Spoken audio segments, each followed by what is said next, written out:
Assalamualaikum warahmatullahi wabarakatuh.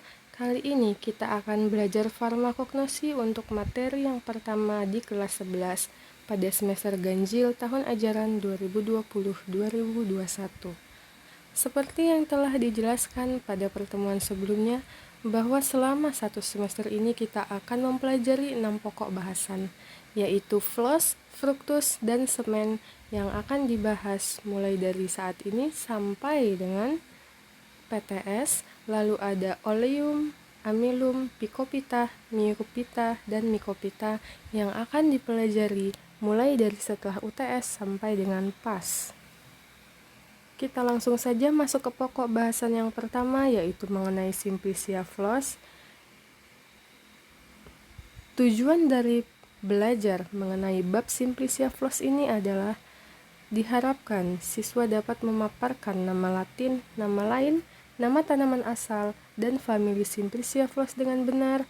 Selain itu, mampu menjelaskan zat berkhasiat dan manfaat Simplicia Flos dengan benar, dan menganalisis Simplicia Flos dengan benar.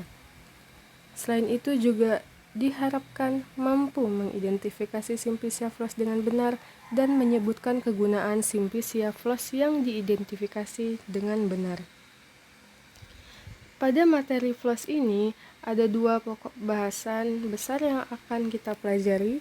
Yang pertama mengenai pengertian flos, dan nanti akan dibahas sedikit mengenai bunga.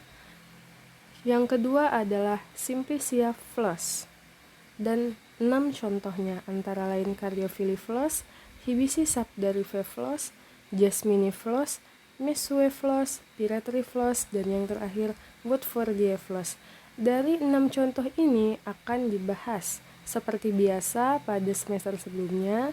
Ada nama lain, nama tanaman asal, famili, zat berkhasiat, penggunaan, bagian tanaman yang digunakan sebagai obat, cara memperoleh, penyimpanan, contoh sediaan, dan yang terakhir adalah identifikasi atau pemberiannya bagaimana. Flos. Jika kalian dengar kata flos, flos itu menyerupai flow atau flower, yaitu bunga. Jadi sebelum masuk ke contoh-contoh Simplicia Flos, sebaiknya kita mengenal, mereview lebih dahulu tentang bunga yang sebenarnya telah kalian pelajari di mata pelajaran biologi. Bunga itu apa sih? Jadi bunga itu adalah pucuk yang termodifikasi. Mengapa disebut termodifikasi? Karena pada bagian pucuknya, pada bagian ujung pucuk atau apeks pucuknya itu menunjukkan beberapa perubahan. Jadi bunga itu dianggap ranting yang bersumbu pendek dengan daun-daun yang merapat dan memiliki bentuk khas sesuai fungsinya. Jika kalian perhatikan pada tanaman, itu pada ujungnya, pada pucuknya, umumnya daun-daunnya itu menguncup dulu, merapat dulu satu sama lain sebelum terbuka dan membesar. Nah, yang dianggap dimodifikasi adalah bagian ujung daun-daun yang merapat itu, termodifikasi menjadi bunga. Setelah mengenal definisi bunga, selanjutnya kita bahas sedikit mengenai anatomi bunga. Jadi, bunga ini memiliki dua bagian. Yang pertama adalah bagian utama bunga. Bagian utama bunga ini terdiri dari kelopak atau kaliks, tajuk atau mahkota atau corolla, benang sari atau stamen, dan putik atau pistilum. Lalu yang kedua adalah bagian lainnya, terdiri dari dasar bunga atau reseptakulum, tangkai bunga atau pedicelsus, dan kelenjar madu atau nektarium. Jika kalian lihat pada gambar, kita perhatikan yang pertama dulu adalah kelopak atau kaliks. Kelopak atau kaliks ini letaknya ada di bawah dan biasanya sering disalahartikan kelopak itu adalah mahkota, padahal dua hal itu berbeda. Jika kalian lihat pada gambar sebelahnya itu, kelopak bunga ada di bagian bawah dan disebut juga dengan sepal. Yang kedua ada tajuk atau mahkota atau corolla. Naik ke atas sedikit dari kelopak itu ada mahkota bunga. Nah, jadi bagian yang besar ini itu adalah mahkota bunga, bagian yang besar dan biasanya sering berwarna-warni. Mahkota bunga ini disebut juga sebagai petal, dan biasanya dia itu ukurannya paling besar di antara bagian bunga lainnya karena untuk menarik serangga ke bunga. Karena seperti yang kalian ketahui bahwa bunga memerlukan serangga untuk membantu penyerbukannya. Lalu yang ketiga ada benang sari atau stamen. Jika kalian lihat, yang panjang-panjang ini itu adalah benang sari atau stamen. Jadi benang sari ini memiliki dua bagian. Pertama, yang bulat di atasnya itu adalah kepala sari, dan yang di bawahnya itu adalah tangkai sari. Lalu yang terakhir ada putik atau pistilum. Jadi yang di tengah ini itu adalah putik atau pistilum. Kita masuk ke bagian lainnya dari bunga. Ada dasar bunga atau reseptakulum. Jadi di dekat kelopak itu ada dasar bunga. Ini dasar bunganya. Ke bawah lagi dari dasar bunga menuju tangkai bunga atau pedicelsus. Dan yang terakhir adalah kelenjar madu atau nektarium. Nah, karena kita telah membahas mengenai bunga, jadi secara singkat dapat kita artikan bahwa Simplicia flos itu adalah Simplicia yang berasal dari bagian tanaman berupa bunga. Jadi bunga ini merupakan alat perkembangan secara generatif pada tumbuhan divisi Angiospermae. Bunga ini merupakan hasil modifikasi dari batang dan daun yang di bagian pucuknya tadi. Bentuk dan susunannya itu berbeda-beda antara jenis tumbuhan yang satu dengan yang lainnya. Kebanyakan bunga yang digunakan untuk Simplicia itu dipanen saat bunga masih kuncup. Sebenarnya kapan waktu pemanenan yang tepat itu bergantung kapan zat berkhasiat itu paling optimal, paling banyak dihasilkan oleh suatu tanaman. Untuk bunga, dalam hal bunga ini, jadi kebanyakan, bukan seluruhnya ya, tapi kebanyakan bunga itu menghasilkan zat aktif atau zat berkhasiat paling tinggi, paling banyak pada saat bunga itu masih kuncup. Sedangkan pada saat bunga sudah mekar, zat berkhasiatnya tadi, zat yang bisa menyebabkan khasiat sebagai obat tadi itu dihasilkan tidak sebanyak saat masih kuncup. Oleh karena itu, pemanenannya dilakukan saat bunga masih kuncup, kebanyakan bunga. Simplicia bunga ini dapat berupa bunga tunggal, bunga majemuk, bagian dari bunga majemuk atau komponen penyusun bunga. Kita masuk ke contoh yang pertama adalah Caryophyllus. Jika kalian lihat gambar yang di bawah, mungkin kalian mengenali, mungkin pernah lihat saat lewat di dapur mamahnya. Ini adalah cengkeh, sering digunakan sebagai rempah-rempah.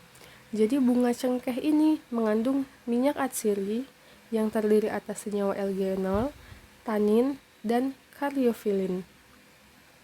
Bunga cengkeh ini dapat dimanfaatkan sebagai stimulansia, dapat menstimulasi sistem saraf, antiemetika atau obat mual, dan obat mulas. Bagian yang digunakan adalah bunga yang masih kuncup. Jadi Simplicia bunga cengkeh ini dipanen setelah tanaman berumur 6 tahun. Bunga dipetik ketika masih kuncup, yaitu saat warna kuncup berubah dari hijau menjadi merah. Nah, jika kalian lihat pada gambar, di sini ada kuncup. Kuncup yang sudah berwarna merah, yang sudah kemerahan, sudah berubah dari warna hijau menjadi warna merah. Yang seperti inilah yang diambil dan dijadikan Simplicia. Kalau yang seperti ini, yang sudah ada putih-putihnya ini, itu adalah yang sudah mekar. Dan itu tidak digunakan lagi sebagai Simplicia. Setelah diperoleh kuncupnya tadi, selanjutnya diasapi, dijemur, dan dilepas dari tangkainya sehingga dihasilkan Simplicia cengkeh, seperti pada gambar yang di bawah. Contoh yang kedua adalah Hibiscus sabdariflus. Kalian pasti sudah banyak yang tahu dengan Simplicia ini karena sangat terkenal. Dulu sering digunakan untuk membuat teh yang berwarna merah. Sempat tren ya dulu pada masanya, yaitu bunga rosella. Bunga rosella ini mengandung vitamin A, B1, B2, C, dan D. Selain itu juga mengandung asam amino, pektin, dan antioksidan. Nah, jadi bunga rosella ini dapat digunakan untuk menurunkan tekanan darah atau antihipertensi, sebagai obat cacing atau antelmintik, obat batuk atau antitusif, pelancar buang air kecil atau diuretika, obat kanker, dan dapat mengurangi kekentalan darah. Bagian yang digunakan dari bunga ini adalah kelopak bunga yang berwarna merah. tapi pada umumnya keseluruhan bunga diambil untuk dijadikan simplicia. Contoh yang ketiga ada Jasminiflos. Ini mungkin bunga idolanya banyak orang karena aromanya yang enak ya. Jadi Jasminiflos ini adalah bunga melati. Bunga melati ini mengandung minyak atsiri, senyawa sesquiterpen dan sesquiterpen alkohol. Bunga melati ini dapat digunakan untuk menurunkan panas atau antipiretika, korigen odoris atau memperbaiki bau atau aroma, dan lactifuga. Jadi lactifuga ini untuk membantu menghentikan ASI pada ibu yang menyusui. Bagian yang digunakan adalah kuncup bunganya. Jadi yang digunakan adalah bagian ini, bukan yang sudah mekar seperti ini. Selanjutnya kita akan bahas contoh yang keempat, yaitu Mesuephlos. Mungkin kalian belum banyak yang tahu Mesuephlos ini ya. Jadi Mesuephlos ini adalah bunga nagasari, mengandung lemak, protein, asam organik. Nah, dan dapat digunakan sebagai antidiare, aromatikum, dan ekspektoransia atau obat batuk berdahak. Yang digunakan juga adalah kuncup bunganya. Jadi di bunga nagasari ini ada beberapa istilah. Yang pertama adalah sari kurung. Sari kurung itu adalah bunga yang masih kuncup seperti ini. Nah, bunga yang masih kuncup inilah yang dijadikan simplicia seperti pada gambar di bawah ini. Yang kedua adalah sari mekar atau cangkok mekar. Adalah bunga yang sudah mekar, yaitu ini. Yang sudah mekar berwarna putih itu adalah sari mekar. Dan yang terakhir adalah sari murni, merupakan nama benang sarinya, yaitu yang berwarna kuning. Yang berwarna kuning ini adalah kumpulan dari benang sarinya. Lalu kita masuk ke contoh yang kelima, yaitu Pyrethyriflos. Ini bunga yang cantik yang sering masuk ke dalam parsel bunga ya. Jadi Pyrethyriflos ini adalah bunga pyrethry atau bunga krisan. Mengandung zat berkhasiat antara lain pyrethrine 1, pyrethrine 2, sinerin 2, dan pyretrolon. Selain itu juga mengandung minyak atsiri.